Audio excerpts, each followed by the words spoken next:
Meu querido amigo e amiga, é um prazer novamente estar com você aqui no site Jornal dos Concursos e eu tenho absoluta certeza de que você está navegando aqui pelo nosso site e você está verificando tanto os editais que estão abertos, os editais previstos e você já consegue também fazer o que, meu querido amigo, minha querida amiga? Fazer uma predisposição para o seu trabalho, um planejamento.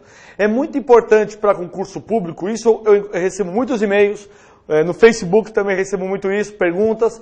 Gleibe, como que eu devo me preparar? A melhor solução sempre para isso, meus queridos amigos. O que você quer? Não vem com esse papo, eu quero qualquer coisa. Quem quer tudo também não quer nada, entende? Foca. Primeiro, eu vou focar em concursos ensino médio. O que eu tenho que focar? Tal coisa. Ou você já foca. Não, eu quero concurso a nível superior. O que você pretende? Área jurídica, área legislativa, área do que? Da saúde. Isso é muito importante, porque cada prova tem um jeitinho, sabe, gente? Cada prova tem uma forma. Então é muito importante que você, meu caro aluno, minha querida aluna, tenha essa convicção e tenha essa ciência.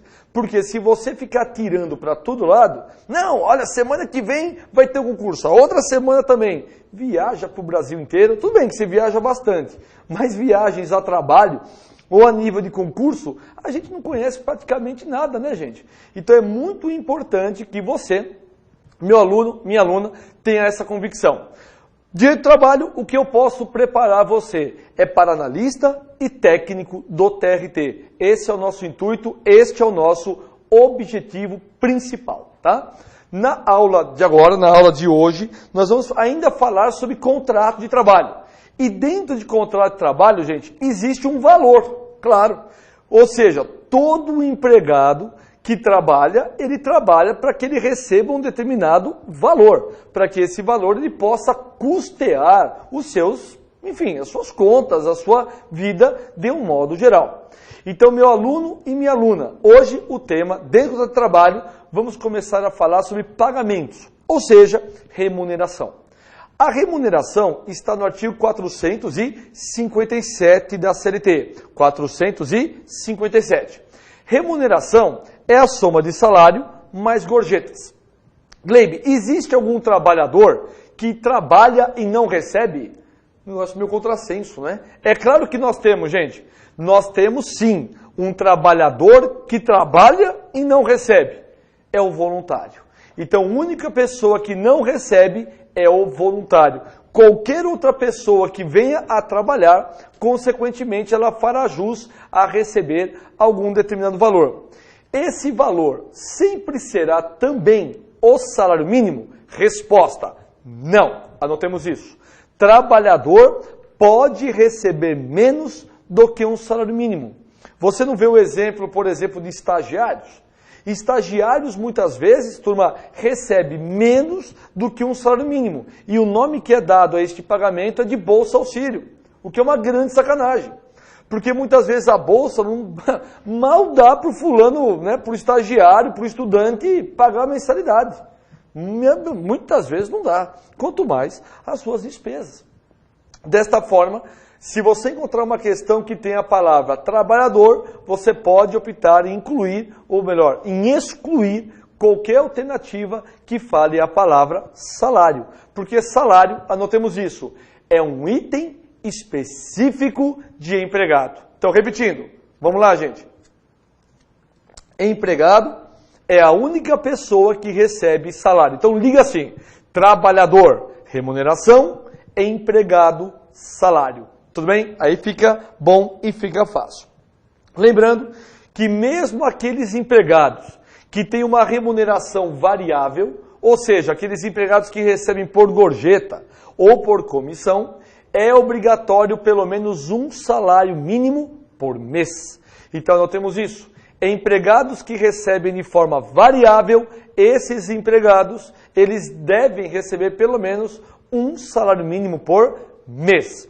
Isso é o que está descrito no artigo 7º, inciso 7º. Artigo 7º, inciso 7º da Constituição Federal. Gleibe, eu posso contratar um empregado tão somente para receber comissão? Sim ou não? Claro que posso, gente. Então não temos isso. É possível contratar um empregado apenas para receber comissões. Ou seja, mesmo que ele contratado irá receber as devidas comissões, consequentemente, se ele não atingiu as comissões que completem um salário mínimo, a empresa deverá fazer este complemento. A empresa deverá fazer este complemento. Ou seja, o empregado ele pode ser contratado para receber apenas um salário mínimo, mas pode receber menos. Aí, se for o caso, a empresa complementa sem problema nenhum. Outro detalhe importante, gente. Artigo 7º, inciso 8º. O 13º salário, né? O charmoso, não é, senhores? 13º, que sempre vem de bom agrado. O 13º, ele deve ser calculado sobre a remuneração. Aí a pergunta que normalmente o estagiário me faz, Gleiber, eu tenho 13º? Resposta? Não. Foi mal, hein? Não tem. Por quê? Porque o estagiário não é um empregado, gente. O estagiário é um trabalhador. É claro que a empresa pode pagar também isso ao nobre estagiário, mas não é devido, não é direito. Tá? Então, infelizmente, o 13º é só para empregados. Isto posto, o 13º ele é calculado sobre toda a remuneração, ou seja, sobre toda a remuneração que o empregado vem a receber. Essa é a ideia principal. Outro detalhe importante também, turma, a retenção dolosa do salário. Exemplo, eu venho para trabalhar nesta empresa, é dia do meu pagamento, veremos daqui a pouquinho a data. E a empresa fala, Gleiber, nós não vamos fazer o seu pagamento até você terminar o trabalho. Isto é retenção dolosa do salário. E sendo retenção dolosa, isso cabe o quê, meus amigos? Isso cabe polícia. É um crime. Então temos isso, que a retenção dolosa do salário é considerada crime. Se você trabalhar numa empresa e esta empresa automaticamente não faz o pagamento, e, bom, primeiro é que essa empresa não merece respeito. Então o que você deve fazer? 190, ligar para a polícia e pedir para vir a polícia militar até a empresa, porque estamos diante de um crime. E sendo crime, todos serão levados para a delegacia, tanto o empregado ou os empregados ou representante dos empregados, e o dono ou preposto da empresa. E alguém vai ter que assinar o chamado inquérito policial, gente, que isso vai dar luz ou vai dar ensejo a uma ação penal. Diante dessa concepção, gente, grava isso para as questões. Somente é considerado crime se houver a retenção dolosa do salário. Retenção dolosa, ou seja, houve a intenção da empresa em reter aquele valor. Agora, Gleiber, e se for uma retenção culposa? O que seria uma retenção culposa, gente? Greve dos bancos. Exemplo de greve de banco, gente, o empregador vai lá sacar os valores e automaticamente ele não consegue sacar os referidos valores, porque o banco está de greve. E uma vez que o banco está de greve, automaticamente ele não consegue levantar o dinheiro dos funcionários. Então estamos diante de o que, gente? De um não pagamento de salário. Mas por ser a modalidade culposa, não é crime. Porque a empresa realmente não teve culpa naquela situação. Bom, outro detalhe importante. Artigo 7º, inciso 11 da Constituição. 7º, 11 da Constituição, gente.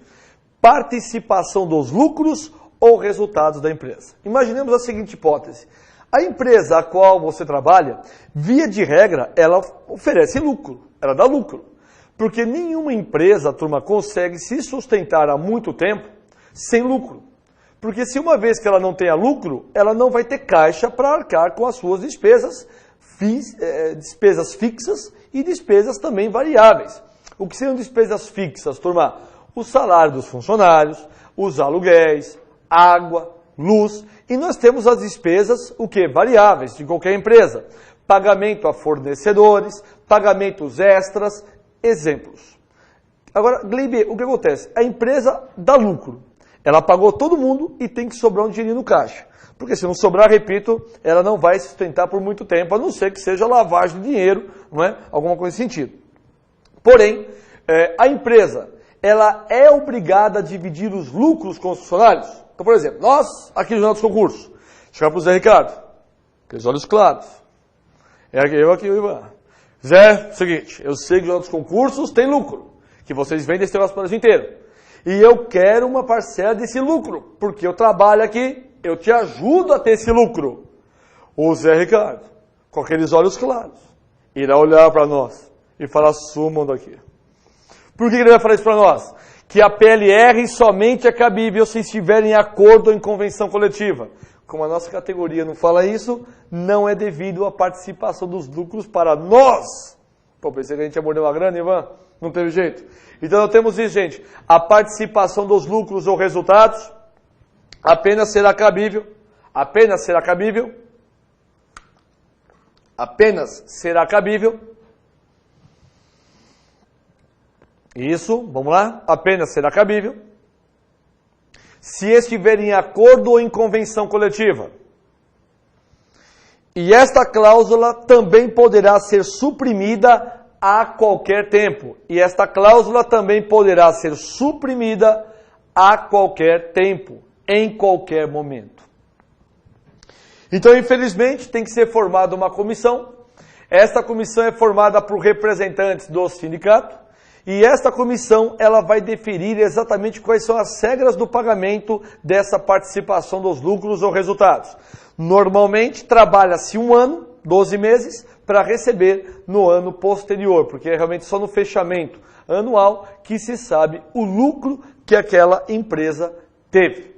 Gleibe, isso é muito difícil de ver na prática, porque isso pode ser extremamente manipulável, não é? Sim, isso pode ser extremamente manipulável, mas existem meios judiciais de auditoria para que você possa buscar essa informação. Veremos isso, só que na aula de Direito Processual do Trabalho, que será o nosso próximo módulo, depois desse módulo Direito do Trabalho, ok?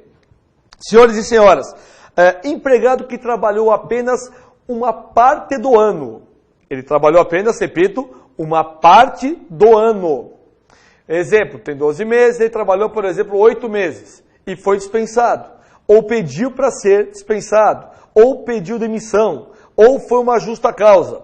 Mesmo assim, ele fará jus a receber a PLR do período? Com certeza, gente. Então, mesmo que o empregado ele tenha sido dispensado antes de completar 1 ano, ele fará jus a receber a PLR de forma proporcional. Tá bom? A PLR de forma proporcional. Tudo bem, senhores? Maravilha. Vamos seguir aqui o barco, gente.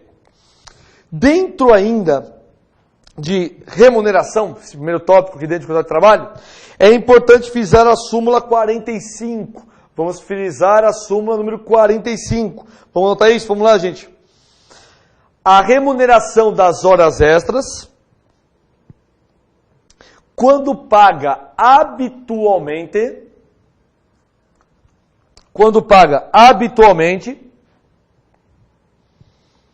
deverá ter incidência no 13º. Deverá ter incidência no 13º salário. Ou seja, as horas extras deverão incidir no 13º somente se pagas de caráter habitual. É a súmula número 45. Gleibe, e o que vem a ser habitualidade?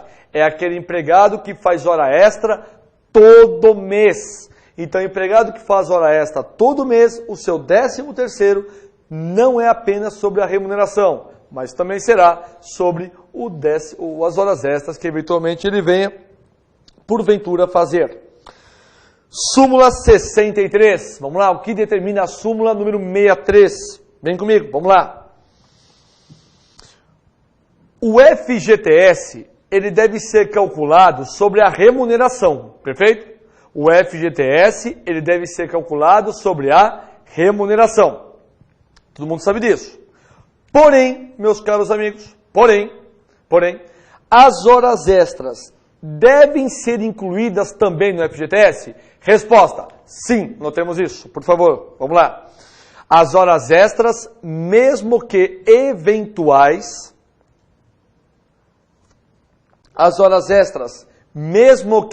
eventuais deverão incidir no FGTS, deverão incidir no Fundo de Garantia. Ótimo! Então, mesmo que a hora extra seja esporádica, eventual, não habitual, de vez em quando, ou algo assim, automaticamente isso cabe também para depósito? Cabe, gente. Cabe para depósito no Fundo de Garantia. E se isso não for feito, além de ser feito o pagamento, nós também temos aplicação de multa por desobediência à súmula número 63. Próxima súmula, gente. 148, que determina a súmula 148. Vamos lá. É computável o 13º salário para efeito da indenização. Então, o 13º salário também deve ser calculado para efeito de, isso, gente, indenização. Tá? Indenização, quando diz referente à verba rescisória. Próxima súmula, que é importante para vocês também. Súmula número 247. Já ouviram falar da quebra de caixa? O que seria a quebra de caixa? Quebra de caixa, gente, normalmente é pago a quem? A funcionários. É pago a funcionários que trabalham com troco, né? Que recebem dinheiro e dão troco. Normalmente no final do dia fica uma certa diferença no caixa. Então todos esses empregados recebem o chamado quebra de caixa. E uma vez que seja feito esse trabalho, essa quebra de caixa, a pergunta é se ela tem ou não tem natureza salarial, ou ela é meramente indenizatória. Então vem a resposta, vamos lá. A quebra de caixa, ela tem natureza salarial. A quebra de caixa, repetindo, terá natureza salarial, haja vista o pagamento feito de forma habitual. A dica final que eu dou nessa aula é o seguinte: tudo o que seja habitual, salvo raras exceções, mas tudo que seja habitual é considerado salário. Então grava sempre isso. Tudo que é pago de forma habitual, isso é pago o que, gente? O salário. É considerado como salário. Então sempre vinculem salário a habitual. Salário a habitual, ou seja, de forma constante. Maravilha, meus queridos. Com isso, nós fechamos a aula número 22. Vamos dar continuidade em encontrar trabalho, já na sequência, na aula número 23.